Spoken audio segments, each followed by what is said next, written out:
ভাগবত ধর্ম বিশেষ এক ধর্মভাবের প্রবাহ। এই ধারা অতি প্রাচীন, মনে হয় অনাদিকাল হতেই আছে। দাপর যুগের শেষে, কলির শুরুতে এই ধারা এক চরম রূপ পরিগ্রহ করে। তখন প্রকাশিত হন শ্রীমদ্ ভাগবতম গ্রন্থ। এই ধারার যারা ধারক বাহক, তারাও ভাগবত বলে উক্ত হন। আমরা কথাই বলি তিনি পরম ভাগবত, অর্থাৎ পরম ভক্ত। মাতার পুত্রের প্রতি যে গভীর স্নেহ, বন্ধুর প্রতি যে অকৃত্রিম ভাব ভালোবাসা, স্ত্রীর স্বামীর প্রতি বা যুবতীর যুবকের প্রতি যে আকর্ষণ, শ্রী ভগবানে সেটা অর্পিত হলে, শ্রী ভগবান যদি ওই স্নেহ ভালোবাসার প্রেমের বিষয় হন, তবে সেটা ভাগবত ধর্ম। এর যতটুকু যে ধর্মের মধ্যে দেখতে পাই, বুঝতে হবে তা ভাগবত ধর্ম হতে প্রাপ্ত। শ্রী গৌরাঙ্গ নিত্যানন্দ প্রভুদয়ের আবির্ভাবে এই কলিযুগে ভাগবত ধর্ম উজ্জ্বল হয়েছে। চৈতন্য চরিতামৃত গ্রন্থকার শ্রী কৃষ্ণদাস কবিরাজ গোস্বামী উভয়ের প্রসঙ্গে লিখেছেন, দুই ভাই হৃদয়ের স্খালি অন্ধকার, দুই ভাগবত সঙ্গে করান সাক্ষাৎকার। গ্রন্থ ভাগবতে যে প্রেমরস মাধুর্য বর্ণিত আছে, সেটা নিজের লীলাময় জীবনে মূর্ত করে সকলকে আস্বাদন করিয়েছেন মহাপ্রভু। ভাগবত ধর্মের সত্যতা প্রত্যক্ষ করেছেন সকলে মহাপ্রভুর মধ্যে। অহৈতুকী শুদ্ধা ভক্তি মার্গের প্রতীক সব মহাপ্রভুর পরিকর। জীবনের প্রতিটি ক্ষণই তারা ভজনে ডুবেছিলেন। সেই পরম ভাগবতদেরও তিনি জগৎবাসীকে দর্শন করিয়েছেন। আমাদের সনাতন ধর্মের যা কিছু, প্রায় সবই মহর্ষি কৃষ্ণ দ্বৈপায়ন বেদব্যাসের দান। তিনি বেদ বিভাগ করেছেন, পুরাণ সকল, বেদান্ত দর্শন বা ব্রহ্মসূত্র করেছেন। মহাভারতের অন্তর্গত গীতার পর তার মনে হয়েছিল ধর্মশাস্ত্র সবই করা হয়েছে, আর কোনো কাজ তার বাকি নেই। কিন্তু সকল কাজ সুসম্পন্ন হলে চিত্তে যে শান্তি বা প্রসন্নতার উদয় হয়, মহর্ষির হৃদয়ে তা তো হচ্ছে না। চিত্তের অপ্রসন্নতার কারণও তিনি বুঝে উঠতে পারছেন না। তখন হঠাৎ একদিন নারদ ঠাকুর হিমালয়ের পাদদেশে বদরিকাশ্রমে মহর্ষির কুঠিরে এসে উপস্থিত হলেন। গুরু করুণার মূর্ত বিগ্রহ দেবর্ষির নিকট জানালেন তার চিত্তের অপ্রসন্নতার কারণ। নারদ ঠাকুর বললেন, শ্রীকৃষ্ণের অমল পরম পবিত্র লীলাকথা কীর্তন করা হয়নি। মহাভারত গীতার মধ্যে প্রসঙ্গক্রমে তার কথা বলা হয়েছে। এখন দিব্য অপ্রাকৃত মাধুর্যময় লীলাকথা, বিশেষ করে ব্রজলীলার কথা বর্ণনা করতে হবে, তবেই দূর হবে সকল অস্বস্তি।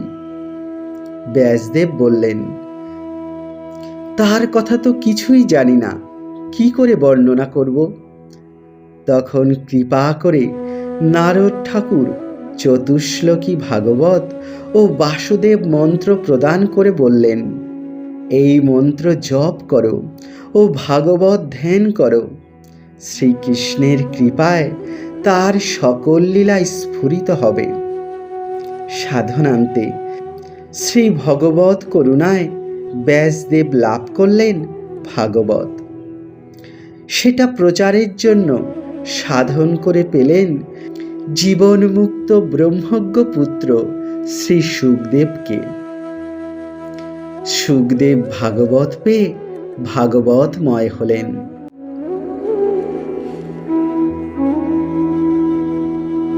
ব্রহ্ম শাপগ্রস্ত রাজা পরীক্ষিত, 7 দিন অন্তে তক্ষকের দংশনে মৃত্যু হবে। সময় কিছু অতিবাহিত হয়েছে, 7 দিনও নেই। রাজ্য ত্যাগ করে গঙ্গার তীরে প্রায়োপবেশন করছেন। পরম ভক্ত রাজার প্রতি সহানুভূতিতে বহু মুনি ঋষি সেখানে সমবেত হয়েছেন।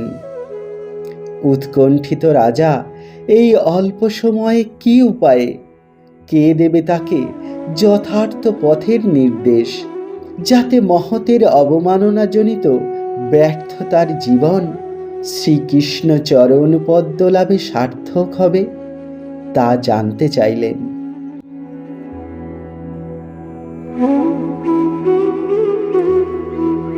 জ্যোতিষীর গণনার শ্রীকৃষ্ণের লীলা চলাকালেই কলি এসেছে, কিন্তু ধরার ধুলায় শ্রীকৃষ্ণ পাদর স্পর্শে থাকায় নামতে পারছে না, শূন্য দেশে বিদ্যমান রয়েছে। শ্রীকৃষ্ণচন্দ্রের অন্তর্ধানের সঙ্গে সঙ্গেই কলি নেমে এসেছে, চারিদিকে কলুষ প্রভাব বিস্তার করেছে। সেই প্রভাবেই রাজা পরম ধার্মিক হয়েও মহতের অবমাননা করে ফেলেছেন। মাতৃগর্ভে থাকাকালে শ্রীকৃষ্ণ গর্ভে প্রবেশ করে তাকে রক্ষা করেছেন। সেই তিনি ভাবছেন নিজেকে বংশের কুলাঙ্গার। মহতের অবমাননা অপরাধ হতে কে আজ তাকে রক্ষা করবে? শ্রীকৃষ্ণ চরণ লাভে কে তাকে দেবে পথের নির্দেশ? এমন সময় সূর্য সম জ্যোতির্ময় কলেবর শ্রী সুখদেব সেখানে উপস্থিত হলেন। তিনি বললেন, রাজন, কলিতে ভাগবত ধর্মই শ্রেষ্ঠতম উপায়। আপনি ভাগবত শ্রবণ করুন।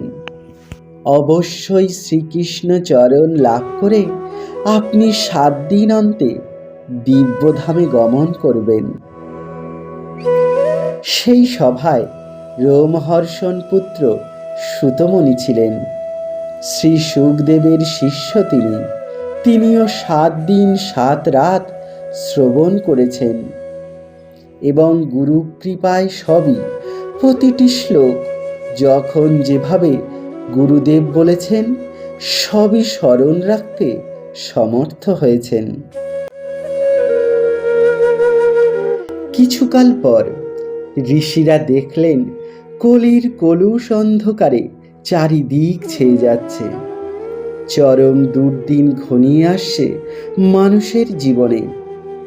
নৈমিষারণ্যে সমবেত হয়ে এক বিরাট যজ্ঞের অনুষ্ঠান করলেন তারা। প্রধান প্রশ্ন, কিসে মানুষের কল্যাণ হবে?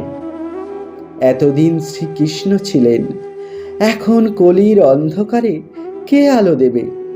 ধর্ম কি করে রক্ষিত হবে? ঋষি শৌনক এই যজ্ঞের প্রধান ব্যবস্থাপক। সুতমুনিকে আসতে দেখে পরম আনন্দে তিনি তাকে অভিনন্দিত করলেন।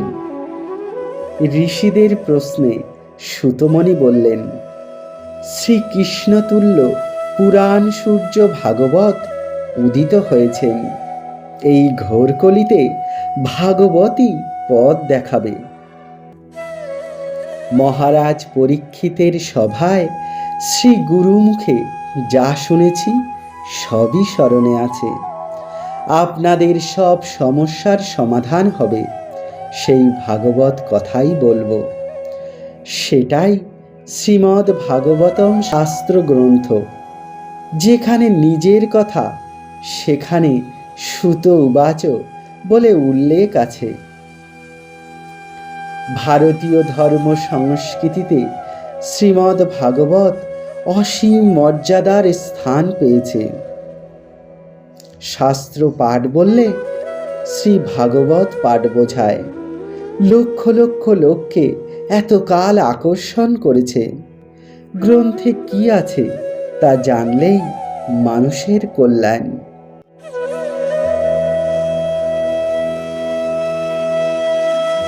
মহাপ্রভুর পরিকর শ্রী সনাতন গোস্বামী ভাগবতকে শ্রীকৃষ্ণ পরিবর্তিত বলে উল্লেখ করেছেন।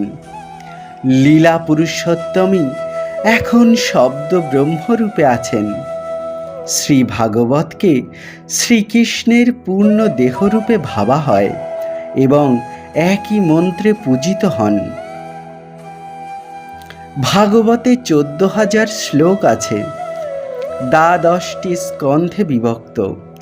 প্রথম 2 স্কন্ধ শ্রীকৃষ্ণের 2 চরণ, তৃতীয় চতুর্থ 2 উরুদেশ, পঞ্চম ও ষষ্ঠ নাভিপদ্ম এবং উদর, সপ্তম আর অষ্টম 2 বাহু, নবম হৃদয়, দশম শ্রীকৃষ্ণের মুখপদ্মের মধুর হাসি, একাদশ কপল ও দ্বাদশ মস্তক।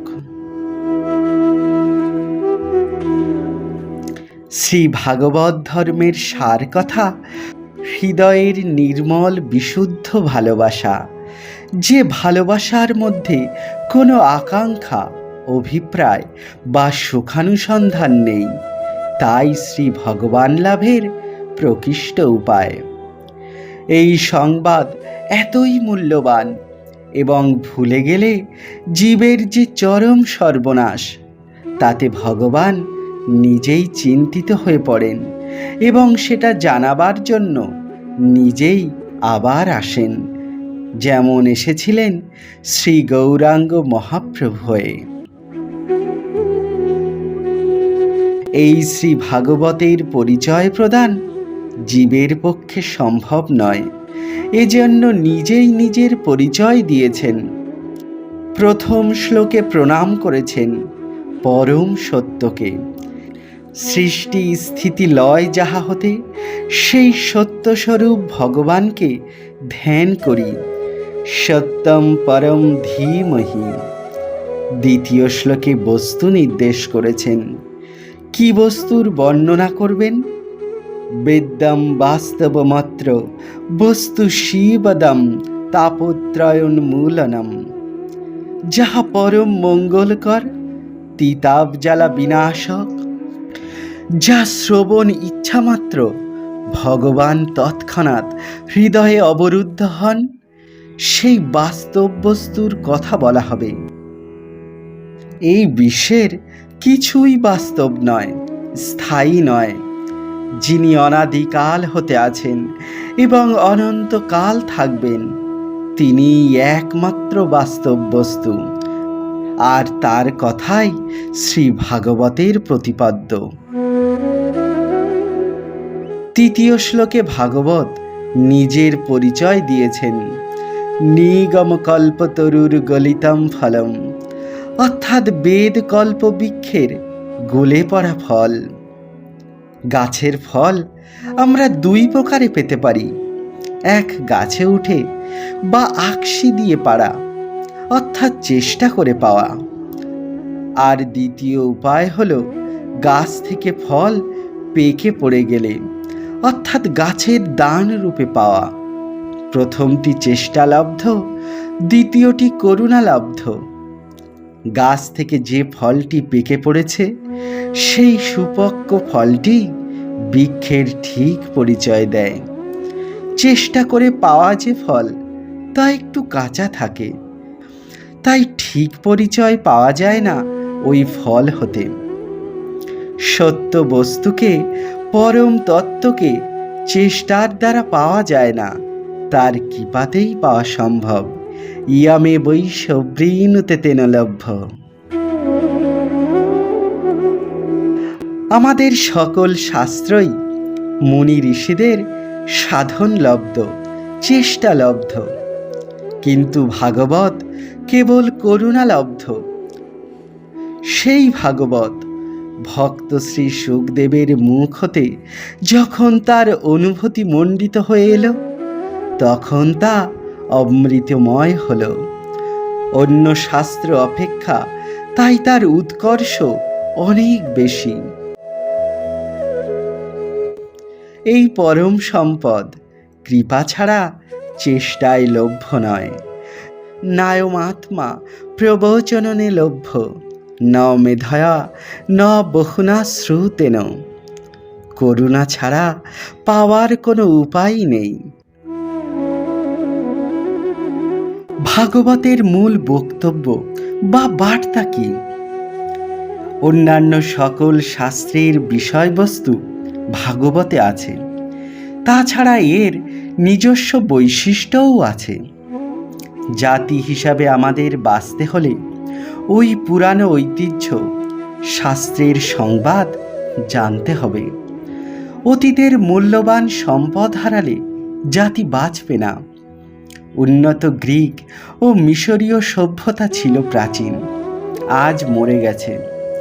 জাতির পুরানো ঐতিহ্য সবই খারাপ নয়। আধুনিক যা চিন্তাভাবনা তা সবই ভালো তাও নয়।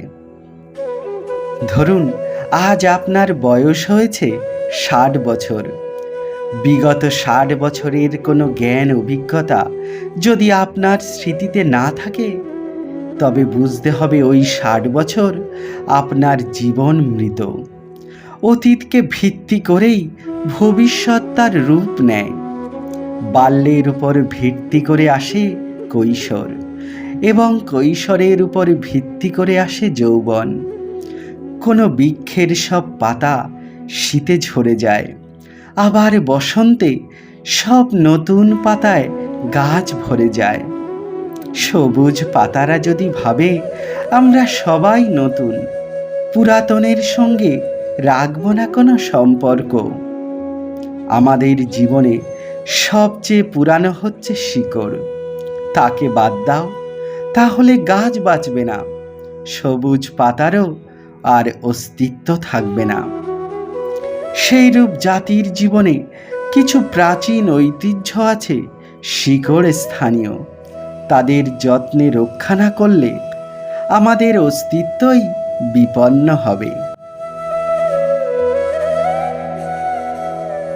আমাদের সুপ্রাচীন শাস্ত্রগ্রন্থ বেদ। আধুনিক যুগের মানবের প্রয়োজনীয় সংবাদ আছে বেদে। বেদ সকল মানবের জন্য। বিশ্বের সকল মানবকে ডেকে বেদ বলছেন, হে অমৃতের পুত্রগণ, শোনো।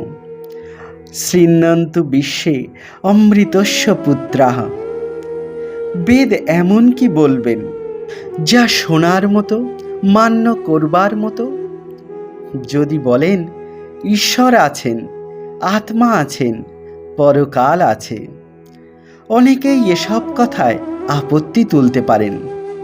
ওই সকল যে আছে প্রত্যক্ষ প্রমাণ দিন, না হলে আমরা মানব না।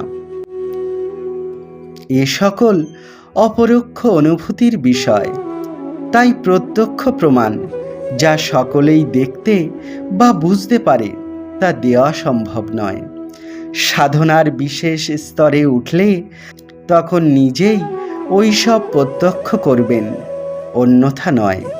কিন্তু সকলকে ডেকে বেদ এমন কথা বলছেন যা সকলেই মানবে, কারো আপত্তি হবে না।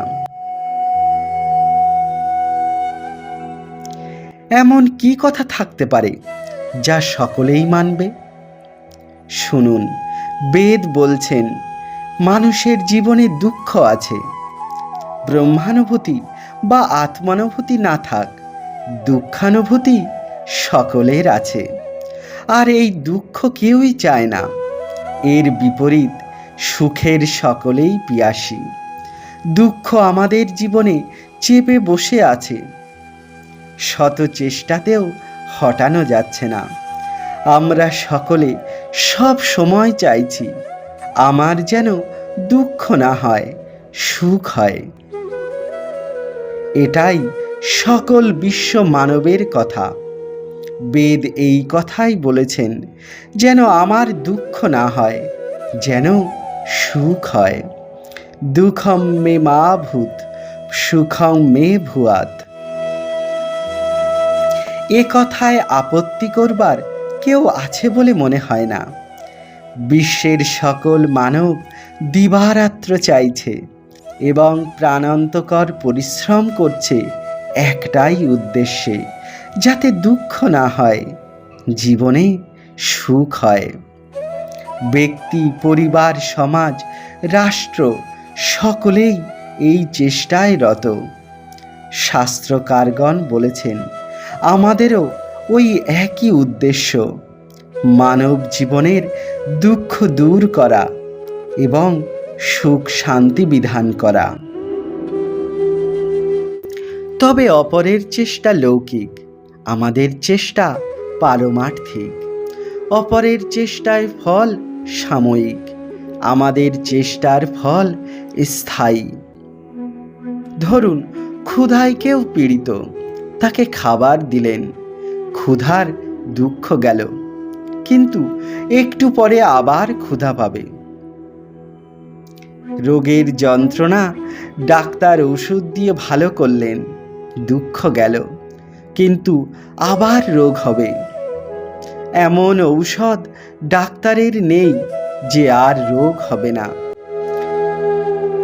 কিন্তু শাস্ত্রকারগণ বলেছেন, আমাদের চেষ্টায় আপনাদের দুঃখ চিরতরে যাবে, আত্যন্তিক দুঃখ নিবৃত্তি হবে। দেখুন, সাধু মহাত্মারা শাস্ত্রীয় আচার্যগণের ভিত্ত মাত্র, তাদের কথার ধারক ও বাহক। লোকে তাদের কথা গ্রহণ না করলেও তারা হাল ছেড়ে দেন না। তারা দৃঢ়ভাবে বিশ্বাস করেন যে যে পথে চলুক, শেষ পর্যন্ত তাদের কাছে আসতেই হবে, না হলে দুঃখের হাত থেকে রেহাই কারো নেই। নান্নাহ পন্থায় বিদ্যতে অয়নায়। সমাজনীতিবিদ, অর্থনীতিবিদ, রাজনীতিবিদ সকলেই নিজ নিজ চিন্তাভাবনা অনুসারে দুঃখের কারণ নির্ণয় ও সেটা দূর করার চেষ্টা করেছেন। বর্তমান বিজ্ঞানও সুখবিধানে ব্যাপৃত। নিত্য নব নব অসংখ্য সামগ্রীতে বাজার ছেয়ে যাচ্ছে, সবই মানুষের সুখের জন্য। কিন্তু দেখুন তো, দুঃখ মানুষের জীবনে বেড়েছে বই কমেনি তো। দুটি মানুষ, দুটি সমাজ, দুই জাতি আজ একত্রে থাকতে পারছে না। বিভেদ, বিদ্বেষ, দ্বন্দ্ব, সংঘাত লেগেই রয়েছে। কেন এত দুঃখ, এত অশান্তি? কারণ যথার্থ নির্ণয় হলেই ওষুধে কাজ দেবে। বেদ আপনার দুঃখের কারণ ও সেটা দূর করার উপায় নির্দেশ করেছেন। আপনি দুঃখী, ভুক্তভোগী, আপনার শোনা কর্তব্য। প্রত্যহ শুনুন বেদের কথা, শুনলেই কল্যাণ হবে। বেদ বলেছেন, আপনি আপনার ক্ষুদ্র গণ্ডির মধ্যে ক্ষুদ্র পরিচয়ে বদ্ধ হয়ে আছেন। আপনার যে বড় পরিচয় তা জানুন। সবচেয়ে বড় যিনি, তার সঙ্গে যুক্ত হন। নাল্পে সুখমস্তি ভূমৈব সুখম, যদ বৈ ভূমা তৎ সুখম। আপনি বাঙালি, আপনি আসামি, আমি বিহারি। এই ছোট পরিচয়ে বদ্ধ থেকে পরস্পর বিদ্বেষ ভাবাপন্ন হয়ে ঝগড়া করছেন। আপনার যে আসল পরিচয়, আপনি ভারতীয়, সেই পরিচয়ে স্থিত হন। বিশ্বাস করুন, সবাই ভারতীয় ভাবলে আর দ্বন্দ্ব থাকবে না। আপনি আমেরিকান, আপনি রাশিয়ান, এই ক্ষুদ্র পরিচয়ের জন্য পরস্পর বিদ্বেষী ও দ্বন্দ্বপরায়ণ। আজ থেকে ভাবুন, আপনি আমেরিকান নন, আপনি রাশিয়ান নন, আপনারা বিশ্বের জন, বিশ্বেশ্বরের সন্তান, সকলে ভাই ভাই। এই পরিচয়ে বিশ্বাস করুন, স্থিত হন, তাহলে আর দ্বন্দ্ব থাকবে না, দুঃখ থাকবে না, চিরশান্তি লাভ হবে। যদ বৈ ভূমা তৎ সুখম। ভূমা যিনি, সকলের বড় যিনি, তিনিই ব্রহ্ম, তিনিই পরমাত্মা, তিনিই ভগবান। তার পরিচয়ে পরিচিত, তার সম্বন্ধে সম্বন্ধযুক্ত হন। রবীন্দ্রনাথ ঠাকুর দুই পাখি কবিতায় এই জীব ও ব্রহ্মের তত্ত্বই ইঙ্গিত করেছেন। বনের পাখি যে মুক্ত, সে বলছে খাঁচার পাখিকে, তুই ছোট খাঁচায় সংকীর্ণ হয়ে আছিস, এতে সুখ নেই। খাঁচার পাখি যে বদ্ধ, সে ভাবছে এখানে নিরাপদে আছি, খাবার নিরাপত্তা আছে, বাইরে গিয়ে কি হবে। তাই বনের পাখি বলে ওঠে, বাইরে ওড়ার যে কি আনন্দ তা তুই জানিস না বলে তোর এ কথা মনে হচ্ছে। কিন্তু বনের পাখির কথা খাঁচার পাখি বুঝতে পারে না। নিজের সংকীর্ণ স্বার্থের গণ্ডির মধ্যে বস্তুত কোনো সুখ নেই। বড় যিনি, পূর্ণ আনন্দ শান্তিময় যিনি, সেই ভূমার সঙ্গে যুক্ততায় আপনার প্রকৃত শান্তি ও আনন্দ লাভ। ভূমা যে কেবল বড় তা নয়, তাকে যে জানে সেও বড় হয়ে যায়। হিমালয় খুব বড় জেনে আমার লাভ নেই, বিড়লা আম্বানির বহু টাকা জেনে আমার অভাব দূর হয় না। কিন্তু ব্রহ্মকে জানলেই লাভ, কারণ ব্রহ্মকে যিনি জেনেছেন তিনিই ব্রহ্মের কৃপায় ব্রহ্মই হয়ে যান। ব্রহ্মবিদ ব্রহ্মৈব ভবতি, যিনি জেনেছেন তিনিই বড় হয়ে গেছেন। বেদান্ত দর্শন বলছেন অথাত ব্রহ্ম জিজ্ঞাসা। আসুন এখন ব্রহ্মের কথা বলি। সংসারের কথা সারা জীবনে তো অনেক হলো, কি পেলেন তাতে? যতটুকু ব্রহ্মের কথা বলবেন, তার উপাসনা করবেন, ততটুকু জীবন সার্থক, ততটুকুই কল্যাণ। ব্রহ্ম কি বস্তু, তার স্বরূপ কি, আমি কে, উপাসনার পথটা কি?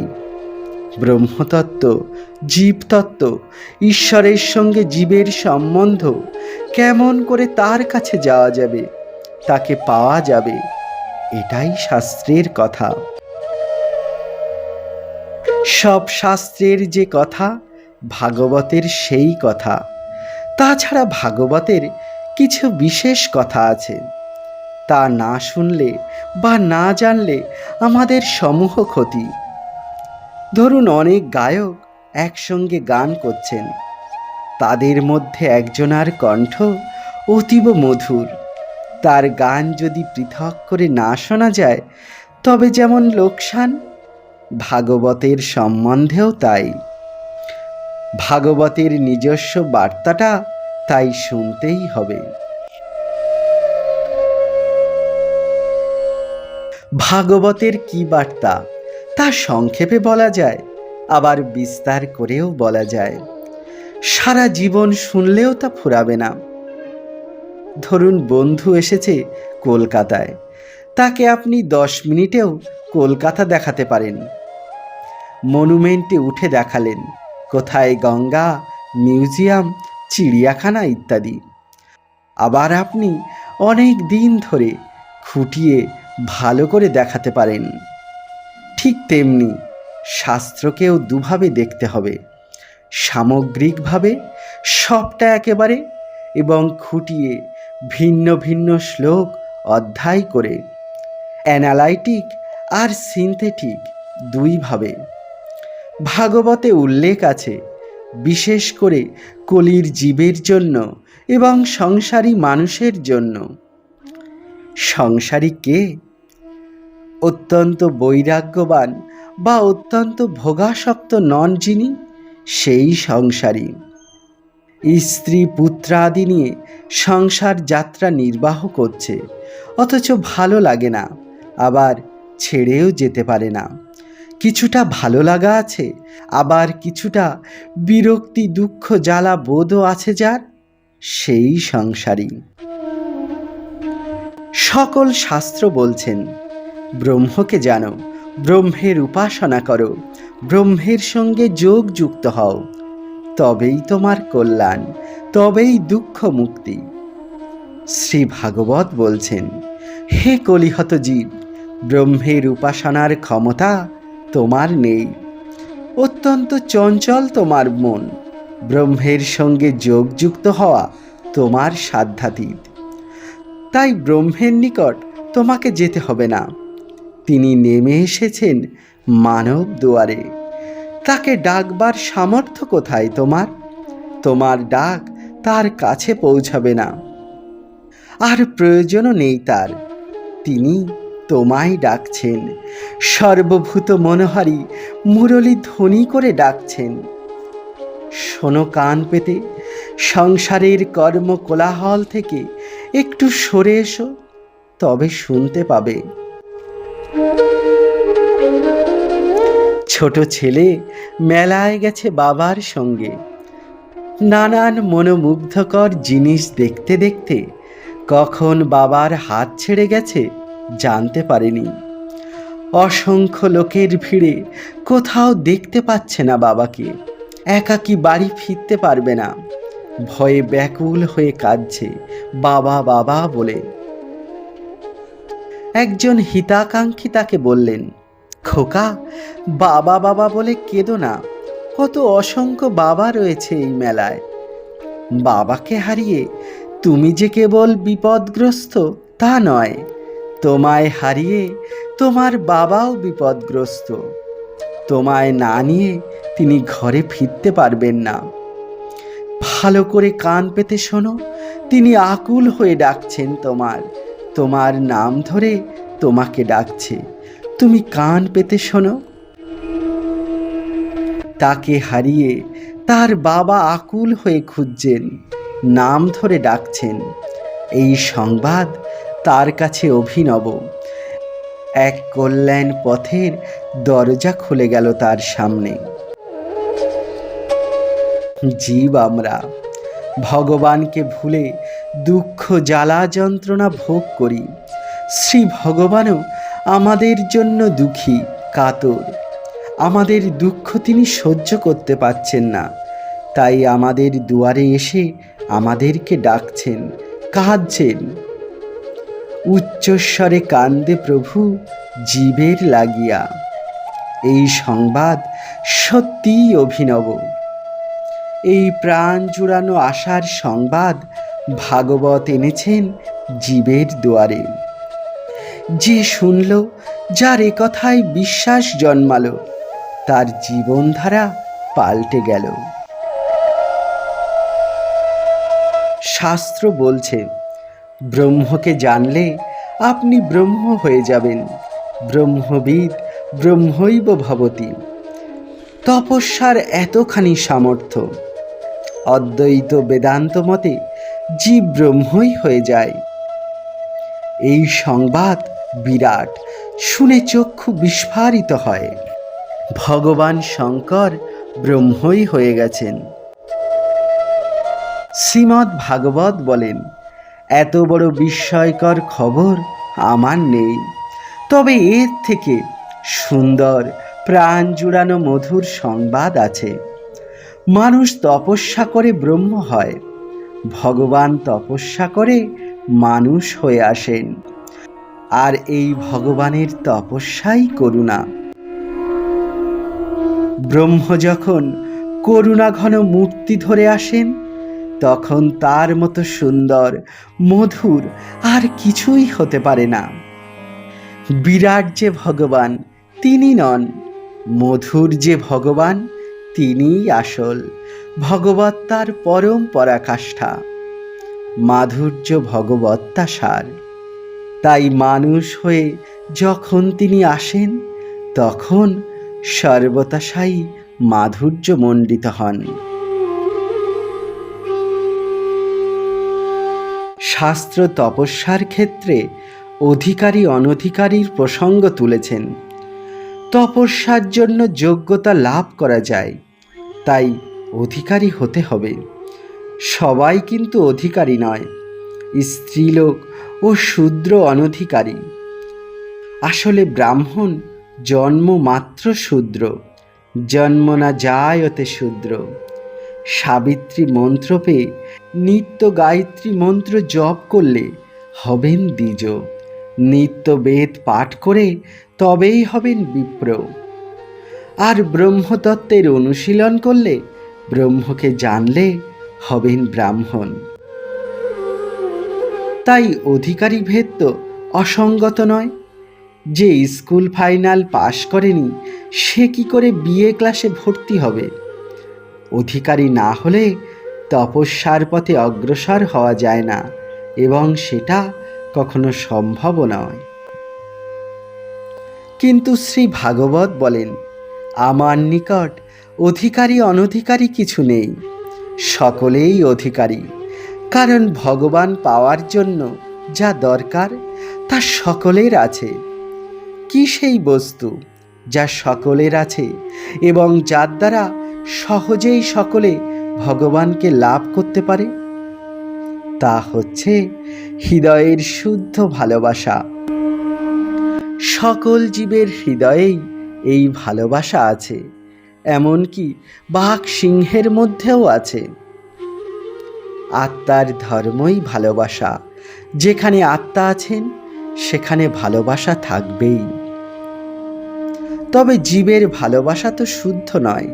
বিষয় বাসনা, ইন্দ্রিয় সুখ প্রভৃতি মালিন্যে ভরা। আর ওই মলিন ভালোবাসার মধ্যেই শুদ্ধ ভালোবাসা আছে। ময়লা জলের ময়লা যদি ফিল্টার করে বাদ দেওয়া যায় তবে পরিশুদ্ধ জল যেমন পাওয়া যায়, সেইরূপ মালিন্যযুক্ত ভালোবাসার মধ্য হতে যদি মালিন্য দূর করে দেওয়া যায় তবে শুদ্ধ ভালোবাসাই দেখা যাবে সেখানে রয়েছে।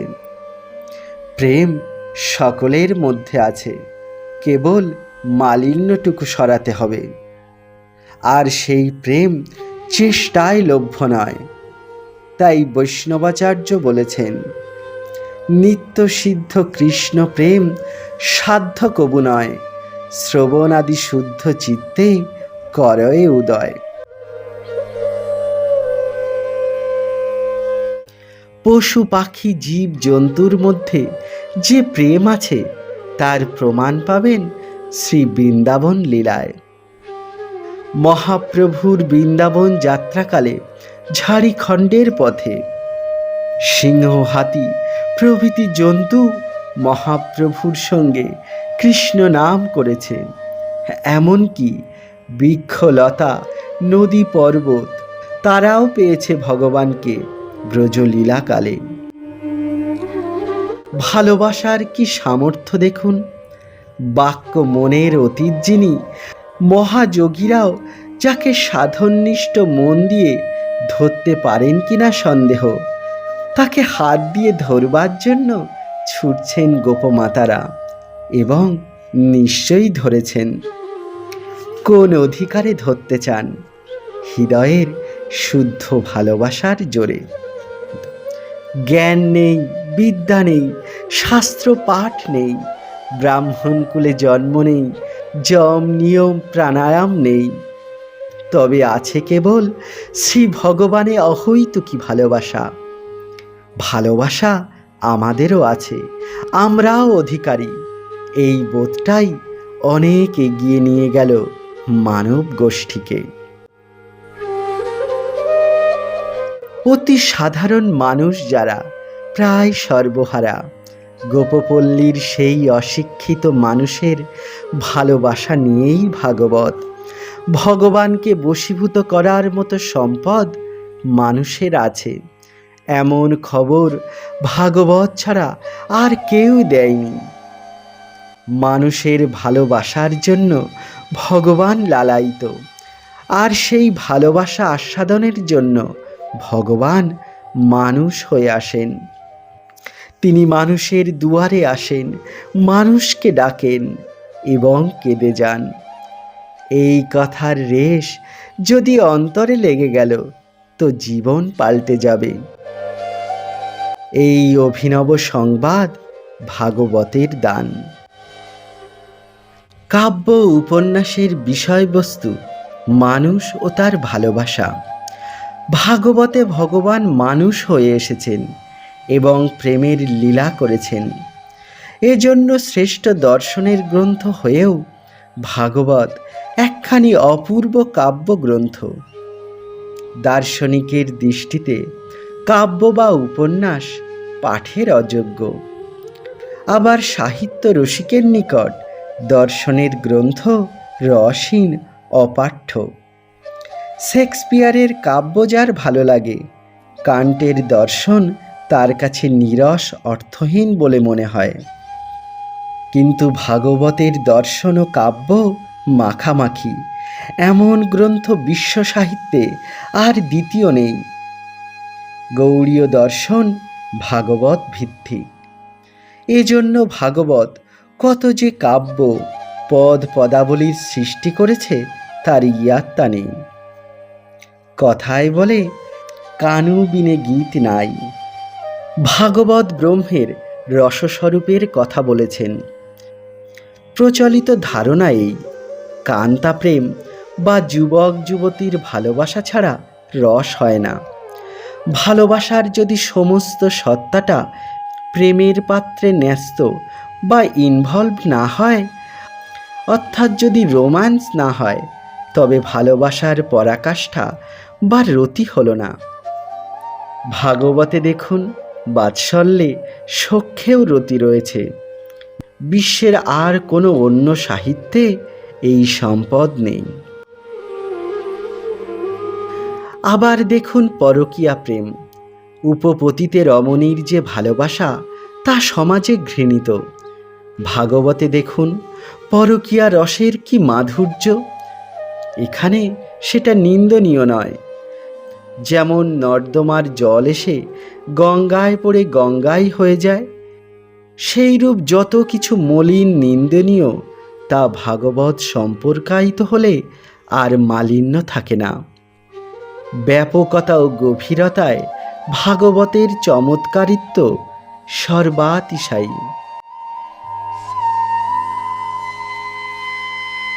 শ্রবণ মঙ্গলম, শুনলেই মঙ্গল হবে, এই দাবি ভাগবত ছাড়া আর কোনো শাস্ত্র গ্রন্থের নেই। শাস্ত্রে আছে বিধিনিষেধ, এগুলি কেবলমাত্র জেনে কোনো লাভ নেই যদি না জীবনে তার প্রয়োগ করা যায়। ডাক্তারের ব্যবস্থাপত্র অর্থাৎ প্রেসক্রিপশন মুখস্থ করে কোনো কাজ হবে না। তদানুসারে ঔষধ খেতে হবে, তবে কাজ হবে। ভাগবত বলছেন, আমি কোনো উপদেশ বা বিধিনিষেধ দিতে আসিনি, আমি একটা সংবাদ দিতে এসেছি, যা শুনলেই আপনার কল্যাণ হবে। আপনি দুঃখে আছেন দেখে একজন সুহৃদ বললেন, আপনি অমুক ব্যক্তির কাছে যান, তিনি আপনার বাল্যবন্ধু। অনেক দিন দেখা সাক্ষাৎ নেই, তাই ভুলে গেছেন। তিনি বহুদিন বিলাতে ছিলেন, এখন একজন বিরাট ধনীমানী ব্যক্তি। বহু লোক তার কাছে উপকার পেয়েছে। আপনি তার বাল্যবন্ধু, যান একবার, আপনার সকল দুঃখ অভাব দূর হয়ে যাবে। কিছুতেই স্মরণ হয় না সেই বাল্যবন্ধুর কথা। সুহৃদ কিন্তু রোজই এসে তার কথা বলেন। শুনতে শুনতে একদিনের এক বিশেষ ঘটনার বিবরণে বাল্যবন্ধুর স্মৃতি জেগে উঠল। সেইরূপ ভাগবত বলছেন, আপনি কেন দুঃখ কষ্টে রয়েছেন? অত্যন্ত দয়ালু আপনার পরম বান্ধব একজন আছেন, তার খবর করুন, আপনার সব অভাব, দুঃখ, কষ্ট চলে যাবে। তার মেঘের মতো বরণ, পরিধানে পীত বসন। তিনি কালী ও হ্রদের জল বিষমুক্ত করেছিলেন, কালিয়ের মাথায় নৃত্য করেছিলেন। 7 দিন গোবর্ধনগিরি হস্তের অঙ্গুলে ধারণ করেছিলেন। রোজ শুনুন, নিরন্তর শুনুন তার কথা। আপনার দেহ, মন, প্রাণ ভুলে গেছে তাকে, কিন্তু আত্মা তাকে ভোলেনি। মধুর তার সংবাদ কেবল শুনুন, আর কিছু পালন করতে হবে না। তিনি সর্বভূতের মনোহারী বাঁশির সুরে ডাকছেন। সংসারের কর্ম কোলাহলে কান বধির, তাই শুনতে পাই না। কানের বধিরতা যাবে যারা তার ডাক শুনেছিলেন, তাদের কথা শুনুন। ধ্রুব প্রহ্লাদের কথা, ব্রজের মায়েদের, সখাদের ও ব্রজ গোপীদের কথা শুনুন। তার রূপের কথা, বেণু মাধুর্যের কথা শুনুন। শুনতে শুনতে স্মৃতি অবশ্যই ফিরে আসবে, তাই শুনলেই আপনার কল্যাণ। যদি বা না বুঝে কেহ, শুনিতে শুনিতে সেহ, কি অদ্ভুত চৈতন্য চরিত। কৃষ্ণে উপজীবে প্রীত, জানিবে রসের রীত, শুনিলেই বড় হবে হিত। দুঃখ, শোক, ভালোবাসা এগুলি চিত্তের ভাব বিশেষ। দুঃখী বা শোকার্তের সঙ্গে চিত্ত শোকাভিভূত হবে। সেজন্য শ্রীকৃষ্ণের শুদ্ধ ভালোবাসা যাদের আছে, তাদের সঙ্গ করুন। সঙ্গ যদি না পান, প্রসঙ্গ করুন। তাদের কথা নিরন্তর শুনুন, প্রসঙ্গেও সঙ্গ হবে। তাদের হৃদয়ের প্রেম ভাব আপনার চিত্তেও লেগে যাবে। শ্রবণাদি শুদ্ধ চিত্তে করয়ে উদয়।